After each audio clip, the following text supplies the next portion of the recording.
કહેવાય છે કે પારકી માં કાન વિંધે। આ પારકી માં એટલે બીજું કોઈ નહીં પણ આપણા ચંચળ અજ્ઞાન મન પર શિક્ષારૂપી પ્રકાશ પાથરતા આપણા શિક્ષકો, આપણા સારસ્વતો। આજના યુવાનોને વિકસિત ભારત માટે તૈયાર કરવામાં શિક્ષકોની મહત્વની જવાબદારી છે એવી માનનીય વડાપ્રધાન શ્રી નરેન્દ્રભાઈ મોદીની નેમ છે। ત્યારે માનનીય મુખ્યમંત્રી શ્રી ભૂપેન્દ્રભાઈ પટેલે માં સરસ્વતીના ઉપાસકોના આ અવિરત પરિશ્રમને બિરદાવવા માટે શિક્ષક દિન નિમિત્તે સારસ્વતો સાથે પ્રેરણા સંવાદનું આયોજન કર્યું। દૂર સુદૂરના તાલુકાઓમાં, છેક છેવાડાના ગામડાઓમાં ગુણવત્તાયુક્ત શિક્ષણ મળી રહે તે માટે સદાય પ્રયાસરત રહેતા એવા પ્રેરણાદાયી શિક્ષકોના દ્રષ્ટાંતરૂપ કાર્યોને ઉજાગર કરવા 37 કરતા વધુ ચિહ્નિત શિક્ષકોને સીએમ આવાસ પર આમંત્રિત કરાયા।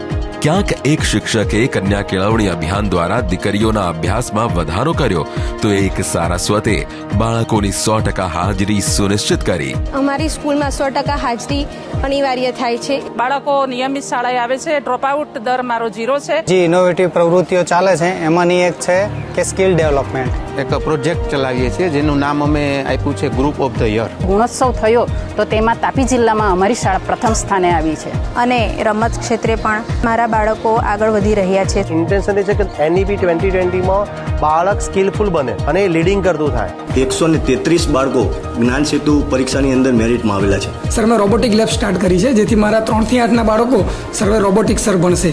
સફળતાના આવા તો અનેક કિસ્સાઓ મુખ્યમંત્રી શ્રી સાથે ચર્ચાયા જેના થકી આ શિક્ષકોના ત્યાગ અને સમર્પણ અન્ય વિસ્તારો માટે એક દીવાદાંડી રૂપે પ્રસ્થાપિત થઈ શકે છે।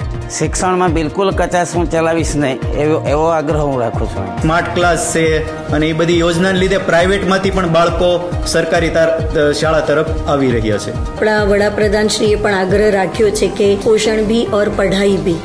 માનનીય મુખ્યમંત્રી શ્રીએ પણ સૌની સાથે નિખાલસતાથી સંવાદ કર્યો કે બધે સારું થાય એના માટે આજે બધા તમારા સાથે સંવાદ કર્યો છે। તમારામાંથી પ્રેરણા લઈને શિક્ષક દિન એટલે સૌથી શ્રેષ્ઠ શિક્ષકો જ છે। બધામાં તમે ટોપના સ્થાને છો। તમારામાંથી જ પ્રેરણા લઈને આખું જગત ચાલે જેમ કહીએ તો ચાલે।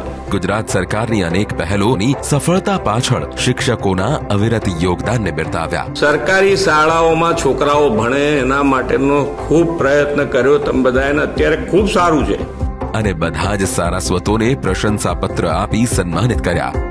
માનનીય વડાપ્રધાન શ્રીના વિકસિત ભારતના વિઝન અને માનનીય મુખ્યમંત્રી શ્રીના શિક્ષિત ગુજરાત વિકસિત ગુજરાતના ધ્યેય મંત્રને ચરિતાર્થ કરવા સૌને પ્રેરણા આપી। અને અંતરિયાળ ગામવાળાને બોલાયા અને અમને આવો લાવો આપ્યો એ માટે મેં ગર્વ અનુભવી છે। એટલી પ્રેરણા આપી છે કે અમારા કામ કરવાનો જુસ્સો આજે ખૂબ વધી ગયો છે। અમારા માટે સૌભાગ્યની વાત છે। એક અનફોરગેટેબલ મેમરી અમને આપવામાં આવી છે। જે પણ વસ્તુ જોઈએ તે રજૂઆત કરો, તમને મળશે। માત્ર ને માત્ર આપણે સારું અને શ્રેષ્ઠ કામ કરવાનું છે।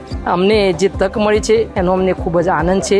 પ્રવૃત્તિ દ્વારા બાળકોને ભાર વિનાનું ભણતર એ હેતુથી બાળકોને ભણાવું છું। વધારેમાં વધારે બાળકો શાળાએ આવવા પ્રોત્સાહિત થાય છે। પત્રની પણ અમારું જૂનું જે અમે કંઈ વાવ્યું છે એ ઉગ્યું છે આજે। સારસ્વતો સાથે પ્રેરણા સંવાદ, શિક્ષકોની સાફલ્ય ગાથા। શિક્ષિત ગુજરાત વિકસિત ગુજરાત।